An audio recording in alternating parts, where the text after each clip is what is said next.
Welcome to Art Ed Radio, the podcast for art teachers. This show is produced by the Art of Education, and I'm your host, Tim Bogatz.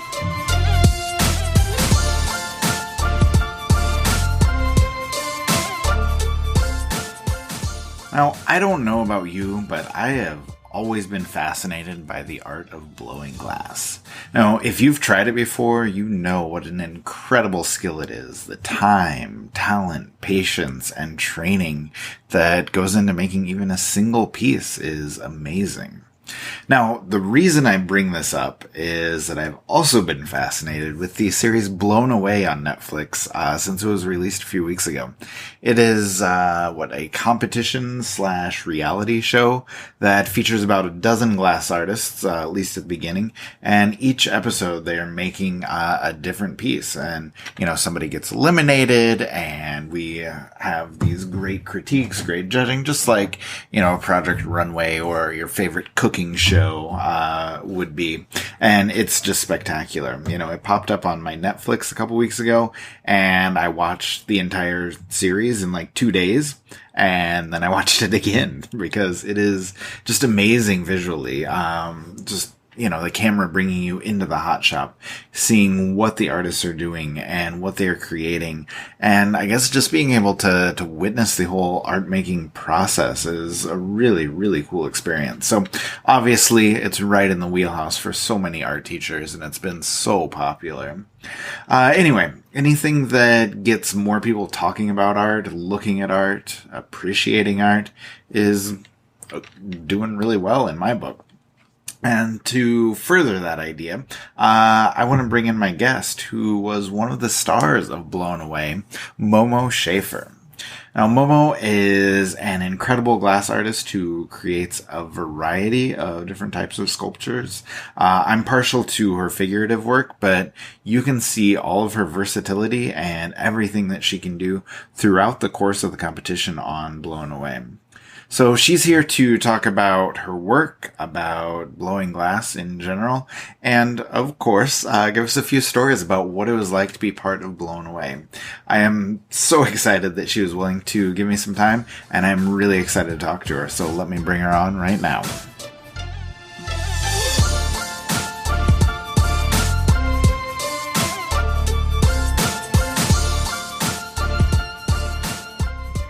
All right, and Momo Schafer is joining me now. Momo, thank you so much. How are you? Thank you for having me. I'm doing pretty good. Awesome. I'm really excited to talk to you about, just everything related to glass blowing, but especially the show, of course. But before we get into that, can you just kind of tell us a little bit about yourself? Where you grew up, where you went to school, how you first got into making art? Mm-hmm. Yeah, absolutely. So I was born in Boston and then raised just outside of the city in Natick, Massachusetts. I was always doodling and drawing and, typical artist, like always creating. And I was lucky enough to go to a public school where ceramics was offered. Mm-hmm. So I had ceramics experience for at least 5 years. And then I guess my first encounter with touching hot glass was in Japan, in Yamanashi. It was like basically a little bead making workshop, a quick little demo, and I got to make a couple beads. So I kind of had that in the back of my mind. And then eventually, once I got to high school, and I was thinking more about what colleges to go to, or if college was even an option, in my experience in public school, it wasn't told to me that like being an artist was a viable future or anything like that. So, but through my own research, I was like, there's got to be a material out there that I'm interested in that like would be worth going to school for. And then I saw that some schools offered glass, and that's what caught my attention, because the more research I did, the more it revealed that basically it's a lifelong challenge. It's a balance between art, dance, meditation. There's a lot of science to it. And so that's what drew me into going to school. And I was lucky enough that Mass Art, the first and only public art school, is in my state. And so I got in-state tuition to go there, among some scholarships. And through that, I also got more scholarships, like full scholarships to Urban Glass in Brooklyn, took a couple classes there. And then towards the end of my college career, I got another full scholarship to Pilchuck, which is like a really big glass school in Seattle. And then after Hmm. graduating, I got to continue that exploration through another scholarship at Penland School of Crafts. It's a school in North Carolina. It's they offer ceramics, painting, metals, like anything you could think of. So yeah, so it's kind of been like my educational journey. Yeah, that's really cool. So if I can ask you, though, like, what was your first experience with blowing glass? Like, you talked about being in Japan and doing the bead making, but like when you got to mass art and like started taking these classes, like, what was that like for you? Like, what really drew you into it? What made you want to kind of continue with that exploration and that Right. process? So my first encounter with actually being able to work in a hot shop was during my sophomore year, and because that's when we were allowed to pick our major. So I first walk in, I take a gather, and I Hmm. just knew immediately, like, this is what I've been wanting to do. Like, it's Yes. just like this glowing red fire that I just get to like mold and manipulate and caress into a different shape. And at that point, I was pretty heavily Hmm. practicing lucid dreaming. And so, even after like our studio classes were like 5 hours, so there'd be like a demo, and then we get a little bit of practice, splitting the time with everybody in the class. You'd get your own like 3 hours or so to like practice with you and your assistant. And then I would go home and I'd dream about it and practice like different simulations. And and I could tell that I was kind of progressing a little faster than maybe some of my classmates. And so, even my professor was telling me like, yep, this is definitely your thing. And I was like, something, having never Yeah. tried it and then just kind of jumping into college with the assumption that this was going to be my major. I'm glad that it really worked out. And yeah, it's just been like it's kind of like an addiction at this point. It's just like I can't stop, like I can't let it go. I just want to, yeah, Nice. just anytime I can be in the hot shop is really my little paradise. Yeah, that's really cool. Now, let me ask you, I guess, what are you working on right now? You had mentioned, last time we talked, you had just finished up your time at Penland. But can you tell us about maybe some of the techniques or styles that you're interested in exploring right now? What you're creating? What kind of topics you're addressing with your work these days? Yeah, absolutely. So I just finished a 2 year long residency, and towards the end of that residency, I realized that I was doing a lot of torching at the bench and sculpting a lot of details. Hmm. And I realized I could do those details outside of the hot shop actually. As much as I love being in the hot shop, I'm always asking myself if that's like the best way to accomplish like executing my ideas. And so I realized that flame working might be my next avenue. And so that was the class that I took over at Penland. It was under Carmen Lazar, who does surrealist figurative sculptures, which is exactly what I do. And Yeah. so it was just perfect lineup to be able to segue into getting more miniatures. I can get an entire figure, but just a small scale, and so there's so much more I can accomplish in there. So I'm falling in love with the new process. Very nice. Well, that's the best part of being an artist, right? Always Yeah, exploring, always absolutely. finding new things. So, Hmm. now let me ask you about the show. Like, how did you get involved with Blown Away? Like, were you invited? Was there an application process? Was there something else? Hmm. Like, what made you want to do that? What made you want to be part of the show? Yeah, so there was an application process. I think most people in the glass community got emails about it, and so the buzz was already out. I mean, it was a joke amongst glass artists, like, man, like there's so much dramatic stuff in glass studios. Like, Yes. there should be a reality show about this, and and so finally, when the opportunity hit, everybody was like excited, but also apprehensive. Like, oh, wait a minute, but like, what would that actually be Right. like? Like that, like it's one thing for to have it in conversation, but then like, there could be some consequences, like depending on how it portrays the process, if it's not portrayed accurately, like, just we would really become the face of glass because not a lot of people have had the opportunity to see it in person or see it in depth Hmm.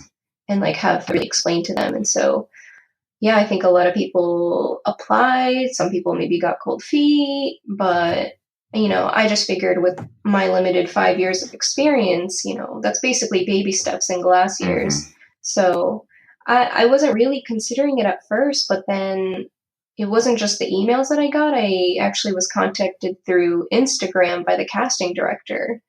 And so that's when I was like, oh, like this isn't just like an automated e-blast or something like that. Like Yeah. this isn't just spam. Like they were actually trying to reach out to me.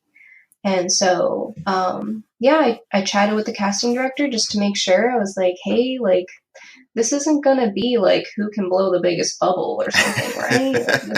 Like this is like, I'm an artist first and foremost, so I just want to make sure that like, I'm gonna be able to showcase what I do and what I'm capable of. And she was like, I assure you that it is not going to be like a muscle contest or something Right. like that. Because, it also is like a very male dominated field. So I was like, do I really want to jump in as like the one like skinny little girl or something? And but it also was affiliated with the Corning Museum of Glass, which is an Hmm. extremely prestigious art and science museum.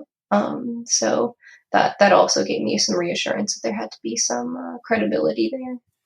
Yeah, that's really cool. So now, I guess, now that the show is released, now that it is so popular, I guess the question is like, what do you hope people take away from the show? Like, do you want to pique the audience's curiosity about glass blowing? Do you want to, get your art in front of a wider audience? Do you want people to learn more about the art form? Like, what do you hope people take away from the show?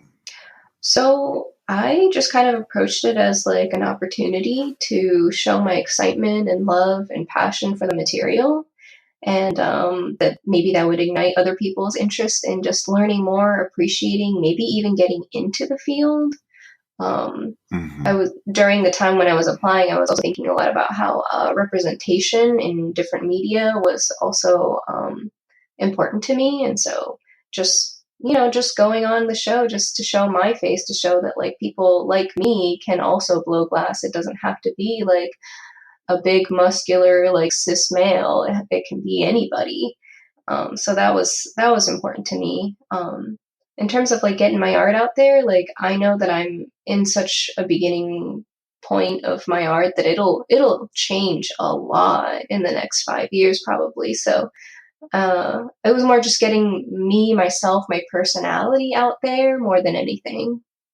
Okay, that's really cool. No, I think that yeah, those are all very valid reasons. I think that's yeah, some good thoughts on kind of where we're coming from with them. Now, I have to admit I've watched all of the episodes twice now, so I have a lot of questions Yeah. about kind of what it was like on the show. So Oh, if I'm you so don't glad. mind, I have a few things I want to dive into, sort of behind the scenes looks. So first off, you have all 10 contestants in this giant hot shop, plus all of the assistants, plus I assume this giant casting, not casting group, but director and all of the The camera camera people, all the crew, tech work. yeah. Yeah. So like, how crazy is that to have all those people together? And also like, I've been in a few glass studios, that are incredibly hot just with like a couple of people working in them. So what is it like to, have all those people, and how hot is it in that studio? Oh, it was crazy. I mean, like, all of the glass artists, we're looking at each other like, oh boy, like 10 holes, two furnaces, and like almost 30 people running around, plus all the annealers, like the ovens where you put all the glass away. And Hmm. we knew it was going to be brutal. But it was interesting because no matter how much we tried to insist that, like, we maybe get some open doors or windows and stuff, like, Yeah. it was just hard to explain like how hot it was going to be because it's like an inconceivable amount of hot, right? It's beyond like what your Right. senses can understand.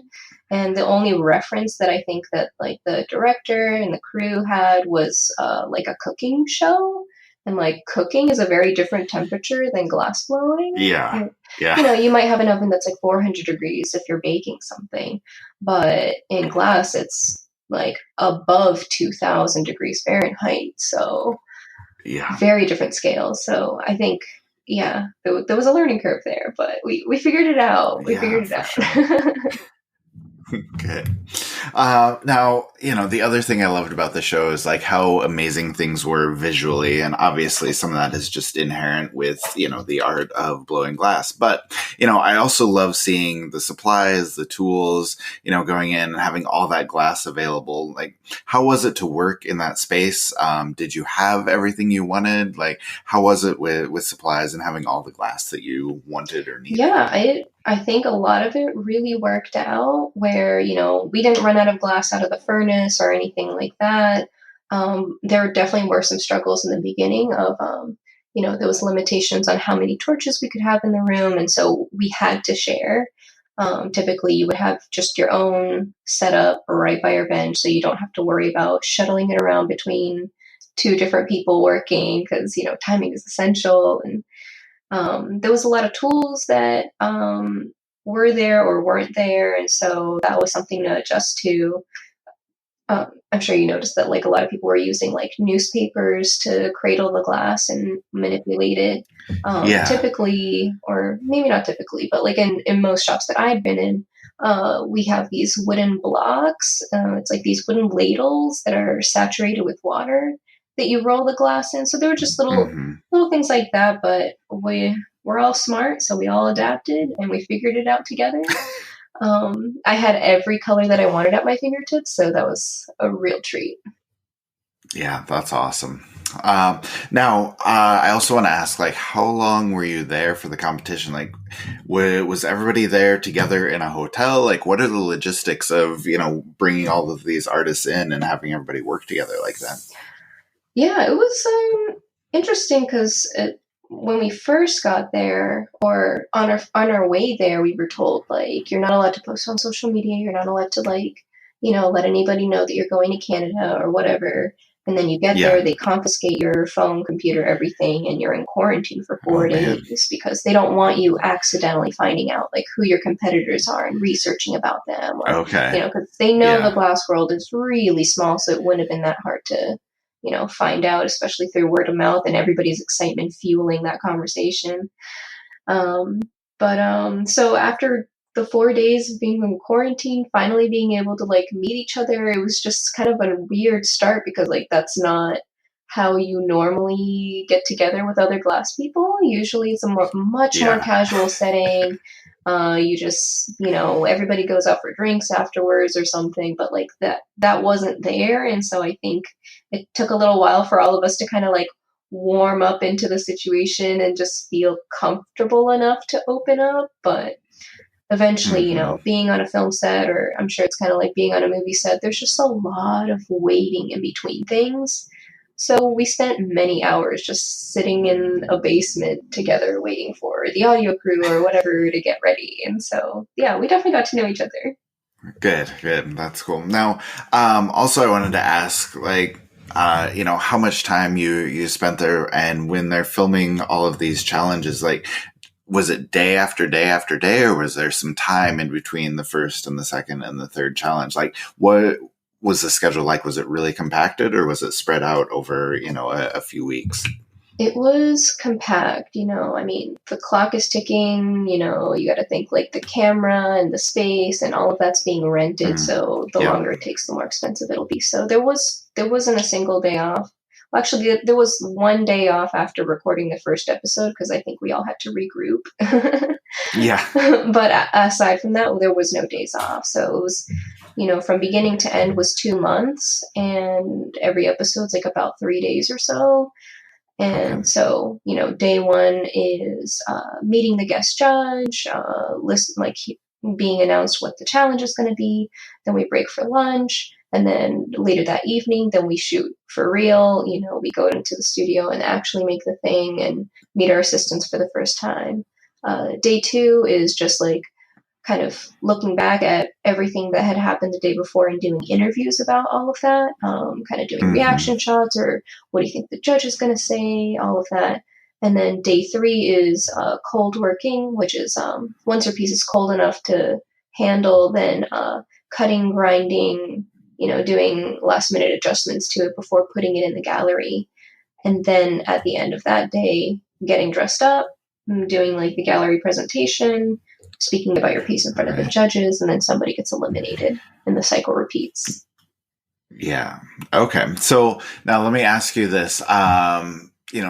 On the show, you have 4 or 5 hours that you get for the project. Like, is that accurate to what you actually got? And how much of a time crunch is that? Like, did you feel rushed on everything that you needed to make?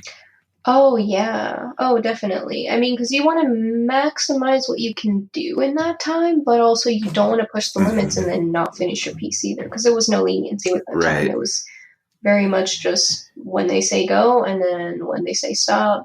I don't think any of us were really testing that limit because it's just when you're rushing glass, that's when glass breaks. You can't rush it, Yeah. even though there was some rushing happening. Like there's a limit. Like you don't want to be running across the room. You don't want to push on glass that's too cold just because you're eager. And, uh, yeah, Hmm. so it was a little stressful there, but I tried to keep my calm and stay at my own pace that I know that I'm comfortable at so that, I wouldn't have to accidentally break my glass and start over. Yeah, for sure. And then you mentioned just a little bit about this, but I wanted to ask you, I guess the atmosphere with the other competitors. Did you feel like it was basically supportive? Were people friendly, or did it fall more on the competitive side? I think majority of us were not even competitive. We just saw Hmm. this golden opportunity to have this open love letter about glass, and so we just took that. I mean, art. I mean, it's kind of ironic for me to say, but art is not a competition. It's a Yeah, conversation. yeah. So, like a situation with a bunch of creative, sensitive, expressive, emotional group of people when, yeah, we're put in these really strange constraints. But yeah, I think for that reason, it brought us together because it was a little bit of survival mode of like trying to Hmm. figure out how to advocate for what we want or need, and um, yeah, I think we all got along. Okay, that's really cool. And then I also wanted to ask you, I guess, one question about what you created on the show. Like for me, like your Kusama piece, I thought, or Kusama inspired piece, I should say, Hmm. was really really cool. I love that one. But did you have a favorite that you put together, or one that you were really proud of over the course of the competition? Oh, okay. I would say the Kusama piece just really hit a lot of points that I was really happy with. Hmm. I would have picked a different form, obviously. I don't personally care for a razor necessarily, Right, right. but I think I was just happy with the execution. But I would say my favorite piece, process wise, like making, was really fun. Was the exploding sushi one. I don't know if you remember that. Oh Yeah, yes. Oh, I love yeah, that that one. one was a lot of fun, and it's just like so like visually pleasing. It's like it's food, but it's sparkly, and it's just yeah. Yeah. That's awesome. All right, cool. I need to let you get out of here. So again, thank you for your time. But I always like to close with advice for teachers that listen to this podcast. Oh, So absolutely. blowing glass isn't something that you can teach in high school, or not that none that I know of anyway. But what do you think teachers can do to familiarize students with the medium? Maybe prepare them for doing it in the future. What can help them? I guess kids appreciate the art form of blowing glass. So yeah, definitely check out a local glass studio. Maybe take a field trip. You could make an appointment with them and just take a tour. I've also hosted middle school and high school classes. Um, yeah, it's all possible. Just field trips and funding, maybe after school activities. There's often a lot of open house events at different studios. So, maybe even just like letting the students know that so that they can go with their parents. If there's anything that people are looking for to do on campus, like at the schools, there's always mosaics, so if there's already a school mural, you can add to that. Fused glass classes, which are super low key, so like even middle school can handle that. Flame working, which is a stationary torch and melting glass within that torch. It's smaller scale, so again, might be more, might be easier to kind of digest and also like, sell to parents. So Yeah. No, that's cool. All right. Well, thank you for the advice. Appreciate it. And then just last thing before we go, can you let people know where they can find you on Instagram, your website, whatever else, if they're looking for more of your work? Oh yeah, absolutely. So my website is momokoschafer.com. You can also find me on Instagram at GlassyMomo. You can also find me on Facebook. That's just Momoko Schafer. And then same thing with Patreon, Momoko Schafer. I'll be putting up like different documentaries about my journey as an artist, and then also probably making videos of Q&As and stuff like that. If you have any more questions, you can hit me up there. Oh, that's awesome. Cool. Well, again, thank you so much for your time. It's been awesome to talk to you, and good luck in the future. Thank you so much for having me. This was awesome. Thank you so much to Momo for coming on. We will link to her Instagram and her website in the show notes, so make sure you go give her a follow at GlassyMomo on Instagram, and make sure you check out her website. And if you haven't watched Blown Away, go do that this week. I hope this interview didn't spoil anything for you. I don't think it did. We tried to stay away from taking the conversation in that direction. If you have watched Blown Away already, go ahead and watch it again. Like, feel free to drop me an email and tell me what you think about the show, and most importantly, what you thought about the winner. Apparently pretty controversial between the final two, but from my perspective, the judges absolutely made the correct decision. But just curious to know what everybody else thought about that. I would love to hear differing opinions if you have them. And then finally, and probably most importantly, introduce Blown Away to someone outside the art world. And they're going to appreciate it. They're going to love it. We want more people appreciating art, talking about art, going to see art in real life. Momo wants more people seeing her work and buying her work. And honestly, if we can use this show to get more people into galleries, into hot shops like she suggested, hey, that is an amazing thing that we all know is going to be worthwhile.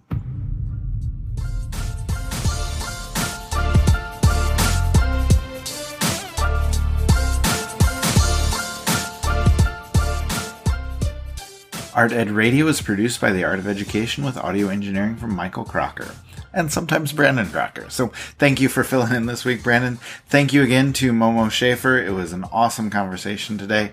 And then one last reminder, if you are looking for that discount for the Winter Art Ed Now conference, make sure you get back in your emails from the conference. That's still going on for like 2 more days if you want to get the discount for the winter conference that's coming up. So this is your last reminder. Go get that done in the next couple days.